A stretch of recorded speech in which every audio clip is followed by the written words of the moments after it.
అందువలన ఈ క్యాంపస్ లో మనకి BS and MS 5 years dual degree program కూడా అవైలబుల్ ఉందండి. Bachelor of science and masters of science. Total seats వచ్చేసి మనకి 60 సీట్స్ అయితే అవైలబుల్ ఉన్నాయండి. సో ఇప్పుడు ఈ క్యాంపస్ సంబంధించిన 2025 కట్ ఆఫ్ ర్యాంక్స్ ఎలా ఉన్నాయో చూద్దాం. Courses wise civil and infrastructure engineering open category general first round వచ్చేసి మనకి 15,218 అయితే ఉందండి. ఫీమేల్ ఫస్ట్ రౌండ్ వచ్చేసి మనకి 23,385 అయితే ఉందండి. జనరల్ ఫైనల్ రౌండ్ వచ్చేసి మనకి 17,412 అయితే ఉంది. ఫీమేల్ ఫైనల్ రౌండ్ వచ్చేసి మనకి 25,304 అయితే ఉందండి. దీనికి సంబంధించిన EWS, OBC, NCL, SC, ST category cut off ranks అయితే ఉన్నాయి. ఒకసారి స్క్రీన్ షాట్ తీసి అయితే పెట్టుకోండి. Computer science and engineering open category general first round వచ్చేసి మనకి 6,242 అయితే ఉందండి. ఫీమేల్ ఫస్ట్ రౌండ్ వచ్చేసి మనకి 8,966 అయితే ఉంది. జనరల్ ఫైనల్ రౌండ్ వచ్చేసి మనకి 7,208 అయితే ఉందండి.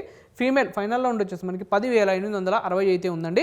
దీనికి సంబంధించిన EWS, OBC, NCL, SC, ST category cut off ranks అయితే ఉన్నాయి. ఒకసారి స్క్రీన్ షాట్ తీసి అయితే పెట్టుకోండి. Electrical and electronics engineering open category general first round వచ్చేసి మనకి 9,176 అయితే ఉందండి. ఫీమేల్ ఫస్ట్ రౌండ్ వచ్చేసి మనకి 15,422 అయితే ఉందండి. జనరల్ ఫైనల్ రౌండ్ వచ్చేసి మనకి 11,051 అయితే ఉంది. ఫీమేల్ ఫైనల్ రౌండ్ వచ్చేసి మనకి 16,098 అయితే ఉందండి. దీనికి సంబంధించిన EWS, OBC, NCL, SC, ST category cut off ranks అయితే ఉన్నాయి. ఒకసారి స్క్రీన్ షాట్ తీసి అయితే పెట్టుకోండి. Electronics communication engineering open category general first round వచ్చేసి మనకి 8,141 అయితే ఉందండి. ఫీమేల్ ఫస్ట్ రౌండ్ వచ్చేసి మనకి 12,798 అయితే ఉందండి. జనరల్ ఫైనల్ రౌండ్ వచ్చేసి మనకి 9,476 అయితే ఉందండి. ఫీమేల్ ఫైనల్ రౌండ్ వచ్చేసి మనకి 15,997 అయితే ఉందండి. దీనికి సంబంధించిన EWS, OBC, NCL, SC, ST category cut off ranks అయితే ఉన్నాయి. ఒకసారి స్క్రీన్ షాట్ తీసి అయితే పెట్టుకోండి. Engineering physics open category general first round వచ్చేసి మనకి 12,622 అయితే ఉందండి. ఫీమేల్ ఫస్ట్ రౌండ్ వచ్చేసి మనకి 22,094 అయితే ఉందండి. జనరల్ ఫైనల్ రౌండ్ వచ్చేసి మనకి 15,353 అయితే ఉందండి. ఫీమేల్ ఫైనల్ రౌండ్ వచ్చేసి మనకి 22,094 అయితే ఉందండి. దీనికి సంబంధించిన EWS, OBC, NCL, SC, ST category